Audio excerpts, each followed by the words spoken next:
Welcome back to Tu-Vie. Today we're going to be talking about the season finale of Moon Knight. This is your spoiler warning for episodes 1 through 6. If you haven't seen them, go back and watch it now. It's a fantastic show, but we're going to be talking about everything from start to finish. So this is your final warning. Go check it out now. You have been warned. So with that being said, let's get into it. I just want to start off by saying I will not be posting a video on episode 5 on the channel here. I did a very small, very just casual reaction to episode 5 on our TikTok, just kind of overall Oscar Isaac's performance and where this goes next to the show. But past that, I wanted to leave it alone. It was a very real and very powerful episode that I wanted to just leave it alone and experience it over and over. I kept watching that episode a lot and just understand what's going on and not feel like I had to make a video, because that was a very deep and very real episode, and I just didn't feel comfortable making a full breakdown video over that. Just wanted to give my 2 cents over Oscar Isaac's performance, which is fantastic, and just where the show is going overall, and that was that. But with that being said, let's get on to the season finale. This finale was incredible, to say the least. Best finale for Marvel of a TV show of all time. I'm being serious. Moon Knight is the best Disney Plus Marvel show. And I'm not kidding when I say that, because I loved What If. I was a big fan of that. I loved Hawkeye, was waiting for that since day one because it's my favorite comic book series and a favorite character of mine. All the other ones were fantastic. WandaVision was setting up the Doctor Strange movie and was just a fun show overall, just exploring those different powers of Wanda. Falcon and the Winter Soldier was so good to see Sam Wilson let go of the Falcon and become Captain America, something I've been waiting for since his appearance in the Winter Soldier, which was so great to see in that, how he dons the mantle of Captain America. And Sam has always been my Captain America for me. I love Steve so much, but Sam is a fantastic Captain America. Loki was great as well, but it was, again, just setting up this whole phase 4 stuff. But Moon Knight overall was just great because it stood by itself. It didn't need anything else for it to be great. Moon Knight, yes, of course, is in the MCU. We know that just because of the character, and it's just being said because it's an obvious, but I'm glad we didn't need those casual remarks like, oh, look, it's Iron Man flying by, or hey, that Thor guy's pretty cool. It was just overall Moon Knight being Moon Knight and going on his own journey on the other side of the world that we didn't get to see, or we actually don't get to see that often, because Eternals was the only one that explored more of the other side of the world, where we're kind of stuck in New York and California, just kind of the United States of Marvel. Now we get to explore Europe and other parts of the world. The finale was very short. It was about 43 minutes. I think it's the shortest out of all the other finales, but it gave so much. It gave us a ton of action, gave us a full circle story between Mark and Khonshu and Ahmet and Arthur, and how they went head to head and how they fought and they saved the world. Period. Close the book. Layla, as always, is kicking butt, and I'm glad that she's a great addition to the MCU. She's a fantastic character, and her becoming an avatar for Tawerit and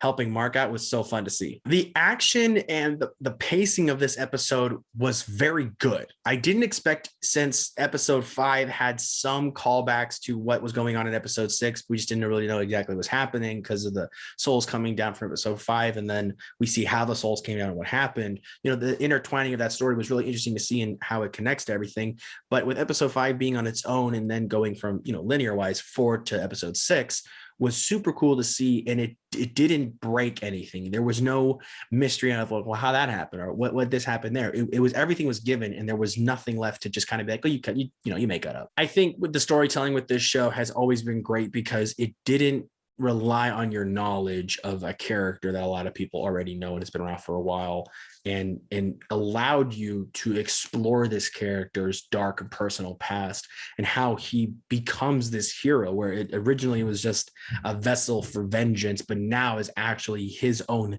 hero. He has a control in his life, and I think that redemption story is fantastic. Everybody in this episode and just overall the show was fantastic. Oscar Isaac gave a knockout performance in every single episode. Meg Calloway was just so great to see as Layla, and she kicked all sorts of butt in every single episode. Ethan Hawke was a great villain, and for me, he's like top 5 of the Marvel villains, and says a lot, but a lot of them are also one-offs. So I think with this kind of character and having him for so long and had a pretty big impact was super cool to see. There is not a lot I would change about this episode, nor even the show entirely, because everything about this, like I keep saying, is standalone, and it didn't rely on further knowledge in the MCU or even the character.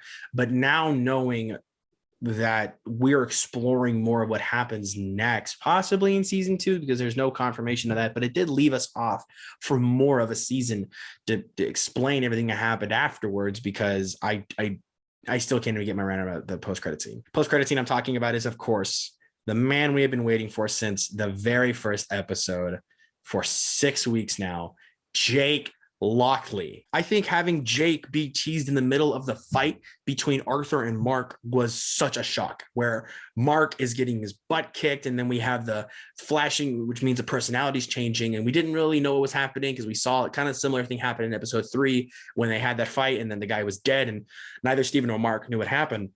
But in this moment, when it happened, Arthur was left dead. He had his cane in his face. I don't think you walk away from that. And later, when Mark is faced with the challenge of having to kill Arthur, is great to see, because Mark would just go through the jobs that Khonshu had, and he would be scarred by those murders and those killings, even though they may deserve it. Mark still had to process that, but he walked away, said he's already been punished, and was freed from Khonshu. But Mark and Steven were the only ones that made that deal to be freed from Khonshu when the deal was done, not Jake. It was even interesting at the end of the episode where Khonshu was like, Mark doesn't even know how broken he is. I got other plans for Jake.